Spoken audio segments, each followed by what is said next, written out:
I was kicked out so they could worship the golden child. Then karma hit back. My parents kicked me out to make room for my perfect golden child brother. They thought they were making the right choice, setting up their star player for a lifetime of success while I, the inconvenient spare part, was cast aside. But when their entire world came crashing down around them, all because of the son they had worshipped, they came crawling back to the daughter they'd thrown away like trash. They learned a hard lesson, one that life serves up cold and unforgiving.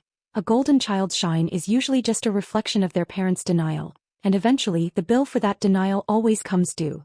From the moment my brother Liam was born, it was as if the sun had risen for the very first time in my parents' world, and its light was reserved for him alone. I was 5 years old, and overnight I was demoted from being their child to a background character in my own life. It happened so fast. One day I was showing my mom a finger painting, her universe revolving around me. The next, all she could see was the tiny, perfect baby in her arms. Liam was the golden child, their miracle. I was the practice run they'd messed up, a constant living reminder of their first flawed attempt at parenting. Everything he did was a cause for celebration. His first word was recorded and played back for every visiting relative. My first full sentence was met with a distracted, "That's nice, honey." Everything I accomplished was just Tuesday. The difference between us was a chasm, impossible to ignore, and they dug it deeper every single day. When I brought home a report card with 5 A's and 1 B+, my father would hold it under the lamplight, his brow furrowed. "A B+ in history?" he'd ask, his voice laced with disappointment. "What happened here? You need to apply yourself more." The 5 A's were invisible. But when Liam managed to scrape by with a C average, barely passing, my parents would throw a mini celebration. They'd praise him for persevering in subjects that are so challenging, as if algebra were a heroic battle he'd barely survived. The double standard was a constant, suffocating presence. For his 16th birthday, they threw a huge party and unveiled a brand new gleaming red convertible in the driveway, complete with a giant bow. The excuse was that he needed it to build his social skills. For my 16th, 6 months earlier, I was handed a freshly loaded bus pass and given a stern lecture on the importance of financial responsibility and saving up for my own car. The lesson was clear: he deserved rewards, I deserved lectures. But the memory that still twists in my gut like a knife is the Christmas I was 15. I'd been working a grueling part-time job at a diner, saving for months, skipping lunches with friends to squirrel away every dollar. I wanted to buy my mom a delicate silver locket we'd seen in a jewelry store window weeks before. She'd pointed it out, sighing about how beautiful it was. I was so incredibly proud to hand her that little velvet box on Christmas morning. My heart was pounding. She opened it, and a polite, thin-lipped smile touched her face for a second. "Oh, that's lovely," she said before setting it aside on the end table, next to a pile of discarded wrapping paper. A few minutes later, Liam gave her his gift.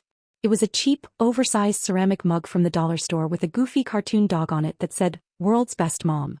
My mother took one look at it and her eyes filled with tears. She burst into genuine, heartfelt sobs of joy, hugging him so tightly I thought she might break his ribs. She told him, her voice thick with emotion, that it was the most thoughtful, most precious gift she had ever received. She never wore the locket. Not once. But that mug? It sat on her desk for years, a permanent monument to their blatant favoritism. It wasn't just about gifts or grades. It was about who bore the weight of blame. If a glass broke in the kitchen, I must have been careless. If Liam shattered a vase playing ball in the house, it was an understandable accident. He was never held accountable for anything, ever. My parents constructed an elaborate fantasy world where he could do no wrong, and I was the designated scapegoat for every problem, every inconvenience, every crack in their perfect family facade. He learned that lesson well and internalized it completely. Rules were for me, not for him. He grew up with a dangerous, unchecked sense of entitlement handed to him daily on a silver platter. Meanwhile, I spent my entire childhood feeling like a ghost in my own home, a place where my accomplishments were invisible and my mistakes were put under a microscope. I always knew my place in that house was conditional. I just didn't realize how quickly the conditions could change. The final shattering straw came the summer I turned 18. My dad had a prized possession, the only thing I think he truly loved. A classic restored Harley-Davidson motorcycle. It was a beautiful machine, all gleaming chrome and deep black paint, and he'd spent years saving for it and countless weekends polishing it more tenderly than he ever spoke to me. He had one single, unbreakable rule: nobody touches the bike. One Friday night, my parents went away for a rare weekend trip.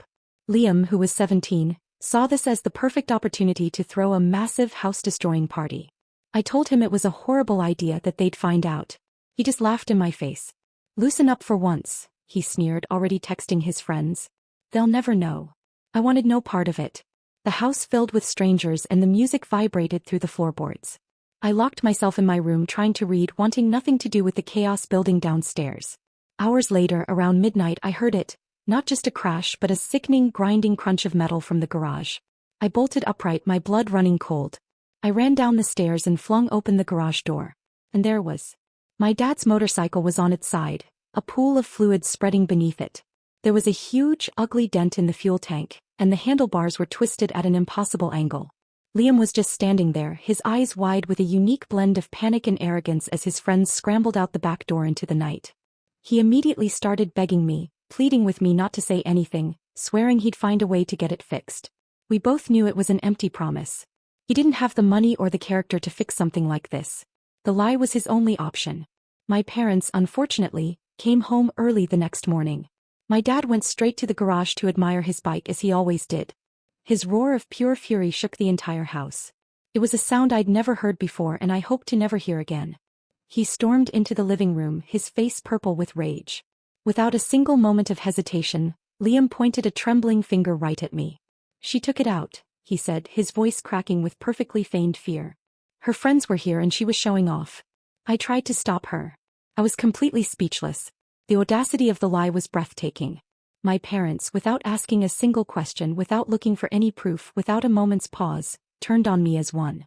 My mom's face, which could be so warm for Liam, became mask of cold, sharp disappointment. My dad looked at me with an expression of pure, undiluted hatred. "I knew you were reckless," he spat, his voice trembling with rage. "You've never respected a single thing in this house." I denied it, of course. I pleaded with them, tears of shock and betrayal streaming down my face. I looked over at Liam, desperately searching for even a flicker of guilt, a hint of conscience. There was nothing. He just stood there behind my father, his face a perfect, placid blank. My parents then delivered their ultimatum. It wasn't a discussion, it was a sentencing. They gave me a choice. Either I confess to something I didn't do, agree to have the thousands of dollars in damages drained from my college fund, or I get out of their house. They were willing to sacrifice my future, my education, my very presence in their lives, just to protect their perfect son from a single consequence. They would rather throw me away than admit even for a second that he was flawed. In that moment, something inside me didn't just break. It hardened. All the years of being second best, of being ignored, of being blamed, they all coalesced into a single point of cold, clear resolve. I wasn't paying for his mistake. I was done being their scapegoat. "Fine," I said, my voice eerily calm, devoid of the tears that had been choking me moments before. "I'll leave." I turned without another word, walked to my room, and packed a single bag with a few changes of clothes and the small amount of cash I had saved. When I came downstairs, my mother stood silently, arms crossed, not saying a word. My father wouldn't even look at me. He just stared at the wall, his jaw clenched. As I walked down the driveway, my old life shrinking behind me, I glanced up. I saw Liam watching from his bedroom window, and on his face, I could just make out a faint, triumphant smirk. I was 18 years old, utterly alone, with nowhere to go. The first few months were a brutal education in survival. I had a few $100s to my name and a beat-up car that became my home for the first week. I'd park in quiet, residential streets, reclining the driver's seat as far as it would go, and try to sleep. The nights were the worst, filled with a suffocating kind of fear that felt like a physical weight on my chest. Every passing car, every distant noise, sent a jolt of panic through me. Eventually, I found a small room to rent from a kind, elderly woman who didn't ask too many questions. I immediately picked up a second job, waiting tables at night after my day shift at a local bookstore. My life became a monotonous, exhausting cycle of work, sleep, work, repeat. While kids my age were decorating their dorm rooms and going to college parties, I was counting my tips to see if I could afford both rent and groceries. There were so many nights I'd sit in my tiny room, eating instant noodles for dinner, just staring at my own tired reflection in the dark window, wondering if my parents ever even thought about me. Did they ever wonder if I was safe or warm? The silence from them was absolute. No calls. No texts. Not even an angry email. It was like I had simply ceased to exist, an inconvenient memory they had successfully deleted. But being so completely and utterly abandoned lit a fire in me. A cold, determined rage that became my fuel. I was not going to be the failure they clearly believed I was. I refused to let their version of me become my reality. So, I enrolled in community college, taking night classes in accounting. The subject appealed to me. It was about order and balance, a world where things had to add up correctly, a stark contrast to the injustice of my old life. I was tired all the time, a bone-deep exhaustion that never seemed to fade. But every small win felt monumental. Every I earned on an exam was a silent message to the family that had written me off, a piece of a new identity I was building for myself. After 2 long years of that grind, I got my associate's degree. I remember sitting at the graduation ceremony, looking out at the crowd of cheering families, and feeling a profound ache of loneliness. But I also felt a surge of pride. I had done this alone. That degree helped me land an entry-level job at a small accounting firm. It wasn't glamorous, but it was a real, salaried start. For the first time I could breathe. I methodically worked my way up, earning professional certifications, staying late, taking on any project no one else wanted. I was reliable, meticulous, and hardworking, all the things my parents never saw in me or chose not to see. Years flew by in a blur of hard work and quiet progress. I moved to a new city for a better job at a much bigger company. That's where I met my husband, Mark. He was everything my family wasn't. Supportive, kind, and he saw me for who I was, not who he needed me to be. He listened to my story not with judgment, but with a quiet anger on my behalf. We built a life together, brick by painful brick. We bought a small house, adopted a scruffy dog from the shelter, and found a circle of friends who became our real family. I rarely thought about my parents or Liam anymore. The wound was still there, a faint, silvery scar on my heart, but it didn't ache. I had built a life of my own, a world where I was valued and loved, and I was deeply, truly proud of it. I was happy.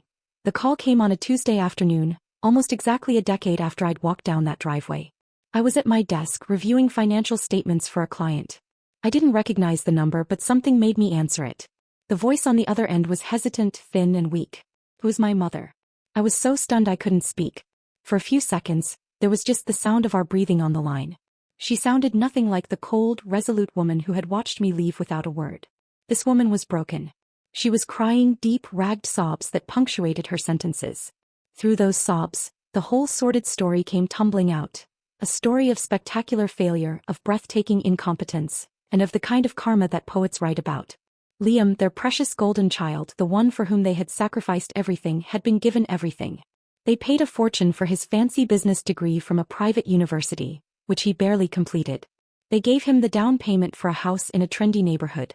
They co-signed on a series of increasingly large business loans for his brilliant startup idea, some kind of vague tech venture that was always just on the verge of a breakthrough. He was supposed to be their great success story, the validation of all their parenting choices. But it was all a house of cards, built on lies and delusion. Liam's startup was a complete sham, an empty shell company that just burned through cash. He'd taken out more loans behind their backs, maxed out credit cards he'd opened in my parents' names, and in his final desperate act had convinced them to remortgage their house, the house I grew up in, to fund his venture, all while they didn't fully understand the documents they were signing. He had been using their entire life savings to fund a life of luxury. Expensive cars, designer clothes, lavish vacations. When the business inevitably collapsed, the collectors started calling. And they didn't stop. My parents were on the verge of losing everything. "He's a mess," my mother cried into the phone. "He just hides in his room. He doesn't know what to do. We don't know what to do. The bank is foreclosing. We need your help." I just listened, my own office suddenly feeling cold. I listened as she laid out the full extent of the financial ruin. The golden child, the one who could do no wrong, had single-handedly and systematically destroyed their lives. I almost had to laugh at the brutal, perfect irony of it all. They had kicked me out to protect him from the consequences of a dented motorcycle, a mistake worth a few $1,000s. And in the end he was the one who had utterly ruined them to the tune of hundreds of thousands. He had finally made a mess so big, so catastrophic, that even their endless well of denial couldn't clean it up. And now, after 10 years of complete and total silence, they were calling the daughter they threw away. A few days later, after another series of desperate calls, they asked to meet. I agreed, not because I felt I owed them anything, but because I knew I needed to say my piece, to close this chapter on my own terms. We met at a neutral, anonymous coffee shop downtown. Seeing them in person was a genuine shock. The years had not been kind, but it was more than that. They looked old, defeated, and so incredibly worn down. The arrogance and self-assurance that had defined them were gone, replaced by a raw, twitchy desperation. My father, the man who had looked at me with such venomous hatred, could barely make eye contact. He just stared into his cup of black coffee, a shell of the imposing figure he once was. "We made a mistake," he mumbled, his voice so low I could barely hear him. "We were wrong. We should have listened to you." It wasn't an apology. It was a statement of fact from a man who had lost. My mother, ever the spokesperson, picked up where he left off. "We need your help," she said, her voice trembling, her hands clasped so tightly her knuckles were white. You're so good with money. You're so stable. Could you just help us figure this out? We were thinking maybe a loan? Just to help us get back on our feet. I let them finish. I listened to their weak excuses, their hollow, self-serving apologies. Then I took a calm sip of my own coffee and looked them both directly in the eye, letting the silence hang for a moment. No, I said. The word landed in the space between us with the force of a physical blow. It was quiet, but it was absolute. No, my mother repeated, her voice cracking with sheer disbelief. What do you mean, no? I mean no, I repeated, my voice steady and firm, a voice they had never heard from me before. For 10 years you were ghosts in my life. You didn't exist. When I was 18 years old and terrified sleeping in my car, where were you? When I was working 2 jobs and eating instant noodles just to get through school, where were you? When I graduated, when I got married, where were you? You didn't just kick me out, you erased me. I turned my gaze to my father. You called me reckless. You believed an absurd, pathetic lie because it was easier than admitting your perfect son was a coward and a liar. You chose him. You made your investment in him. Well, it seems your investment has matured. Then I looked back at my mother. And now, after all that, you want my financial help? You're asking me for money? For the stability I built for myself from nothing after you threw me out with nothing? You are asking the daughter you abandoned to bail out the son you spoiled rotten. The answer is no. It will always be no. I told them that the consequences of their choices were theirs and theirs alone to deal with. I was not their safety net. I was not their backup plan. I was not the responsible daughter they could suddenly remember when their favorite child failed them. They made their bed over decades of favoritism and denial, and now they had to lie in it. I placed my mug down on the saucer, the clink of the ceramic loud in the tense silence. I stood up from the table. I have a good life, I said, not with anger but with a quiet, unshakable finality. I have a family that loves and respects me. I am at peace. I will not set myself on fire to keep you warm. I wish you luck with your problems. And with that I turned and walked out of the coffee shop. This time I was the one who didn't look back. That was the last time I ever spoke to them. I heard through a distant relative that they lost the house, just as the bank had threatened. They had to move into a small, cramped rental apartment in a rundown part of town. Liam, I was told, lives with them, working some menial low-wage job, his golden shine long since faded to a dull, resentful tarnish. They are living together in the ruin he created. As for me, my life is full and bright. My husband and I are expecting our first child, a daughter. I run my own small, successful accounting firm helping people build stable financial futures. I am surrounded by genuine love and profound respect. I used to think I got my happy ending in spite of what they did to me, but I've come to realize I got it because of what they did. They forced me to find a strength I never knew I had. They forced me to build my own world on my own terms. They taught me the most valuable lesson of all. Family isn't about blood. It's about who shows up for you, who lifts you up, and who loves you without condition.